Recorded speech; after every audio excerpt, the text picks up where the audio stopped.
going on, Jerome's beautiful Wednesday. Birds are chirping and stuff, and it's time for another Vikings news dump. So, of course, tomorrow, Thanksgiving for us Americans.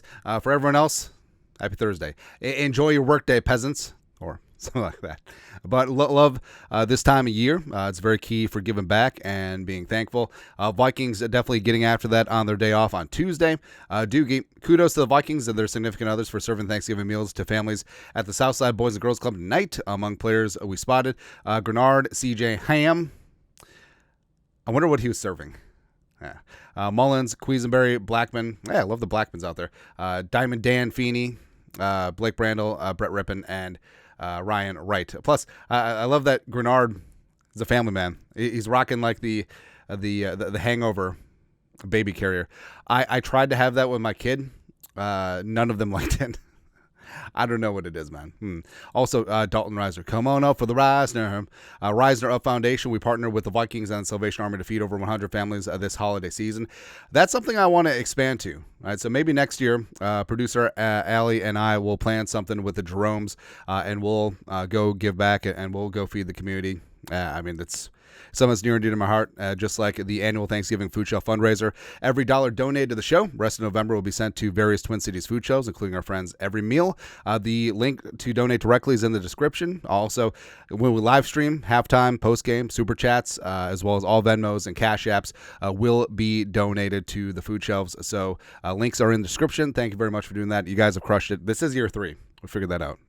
Also, sorry for the commercialism, but it is that time of year. Black Friday sale, purplefdw.net. Link is down below. Get your Jerome gear. That's right. Also, we'll be arriving before Christmas, 15% off everything through December 2nd. Use the code Friday. Also, your daily Daniel Jones update. So Darren Doogie Wilson, this is from Sports Illustrated.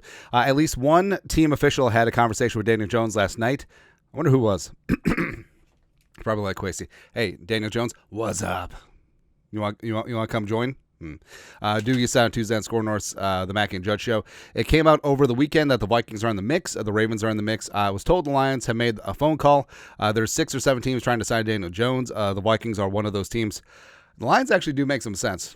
Where Jones, well, actually maybe not, because Ben Johnson's likely moving on after the season. But you see what Jared Goff has done, and Hendon Hooker, I don't think that he is the heir apparent necessarily. Or, I mean, the Ravens, sitting behind Lamar, I mean, you're not going to see the field. Or the Bills have been thrown out there. He will be an upgrade over Mitchell Trubisky-Ponder. So who knows at this point? I mean, we're supposed to get news on Tuesday, but something could drop today. And we've said our piece. I mean, Jones is a low risk. The Vikings will pay about $375K. And a moderate reward spot. Is he an upgrade over Brett Rippon? Yes. Plus, could he get a taste of what this organization is about? I don't think that he's going to be seen as a starter or bridge quarterback next year. And also, the Vikings would get to examine him. Do they want him back next year to back up McCarthy or compete with McCarthy? Likely back up McCarthy or back up Darnold if he's back. Don't know, man. Also, some Vikings transactions yesterday. Unfortunately, Ivan Pace Jr. Went on IR with a hamstring. Had sort of a gnarly pileup early in the Bears game. Sort of like bodies just fell on him when he was doing the splits. It looked pretty nasty, right? But Al Glusi, Athletic, sounds like the hope here with Ivan Pace Jr. is just a short term with hamstring suffered Sunday. So Pace will miss at least the next 4 games. He could be in line to return for Packers week 17, December 29th. And I don't know, like having him for the stretch run, having him for the playoffs is huge. And all hamstrings are different, but you saw how long Jefferson was out last year. But just get Pace back to 100%. And I still have all the confidence in the world in Kamu Grugier-Hill, who's filled in for Pace a couple times this season. And also, the Vikings did sign Jamin Davis. Yeah, man, we Jamin. I hope you like Jamin Davis, too. So Jamin Davis, the former 19 overall pick in the first round, the pride of Kentucky, didn't work out with the new regime there with the commies, and just sort of is what it is. He was waived during the season, got picked up on the Packers practice squad. Now the Vikings add him to the 53 for some linebacker depth. Vikes fan page New Vikings linebacker. Yeah, all right. We jamming. Davis is a former first-round pick back in the 2021 draft. I just said that. Davis started 36 games his first 4 seasons for Washington, totaling 282 tackles, 21 tackles for loss, 10 quarterback hits, 7 sacks, 6 passes defended, 2 forced fumbles, 2 fumble recoveries, and an interception. Listed at 6'3", 234, Davis will bring depth to Minnesota's linebacker corps for losing Pace Jr. for at least 4 games after being placed on IR due to a hamstring injury. And the book on Jamin Davis hasn't really changed since the draft. He is a plus athlete. He's still learning the position, and like he can certainly be used. I think that he could be dynamite on special teams. I'm sure the coach hat is fired up to get a plus athlete like Davis in that spot. Also, I mean, it could be a project as well where, could Davis round out to be a nice backup linebacker? Yes, and that's the thing about it too. Is like everyone be like, oh, well, what are we doing all these pissant moves for? Improving every single spot of the roster matters, because injuries, knocking on all the wood, they do happen. And one of the keys and the names of the game in football is, do you have quality backup?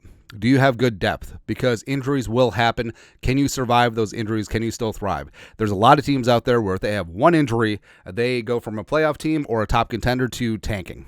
Basically, that's it. So the Vikings, I respect the hell of what Kwesi has done here, and I think that the Jamin Davis is a great pickup given the circumstances. Also, speaking of great pickups, so Aaron Jones this offseason, 1 year, $7 million, had himself a fantastic game on Sunday against the crooked Chicago Bears. He always owns the Bears. 106 yards rushing, 4.8 yards per carry, a touchdown. Should have been 2. Yeah. Also, 4 catches for 23, including a big-time 3rd and 13 conversion from Nick Mullins. Woo. But also, you look at the column on the right. So his snaps were down against the Jaguars and the Titans, where he dinged up those ribs against Jacksonville, as well as they were kind of cautious against Tennessee. But then that usage bumped up to 79%. Now, obviously, you want Jones fresh late in the season. You saw what he did on the last 5 games when he was a greasy grimy Green Bay Packer. 3 touchdown game against the Cowboys in the wild card. But also, it's kind of what Flores talks about. You want your studs out there, and Jones is a stud. He's an absolute stud. So I think the Vikings might just be going, damn the torpedoes. Like, we're just going to ride this thing till the wheels fall off. He's never been a bell cow running back. He is this year, and we'll see what happens there. Also, so speaking of improving every single spot of the roster, Jeremy Fowler, ESPN, bit of a surprise. Lions are releasing pass rusher James Houston per Souses. Houston had 8 sacks as a rookie in 2022, but has been in and out of the Detroit lineup since. It kind of took a backseat to Hutchinson, and it's interesting because the Lions have been lacking an edge presence ever since Hutchinson got hurt, and they did bring in Za'Darius, and it seemed like Houston was. He didn't play at all, even though he dressed Sunday against the Colts. But he's a talented kid. Plus, intel is extremely important because you got Houston in that. That's the wrong slide. Because you got Houston in that Lions defensive room, as well as practicing against Ben Johnson's offense every single day.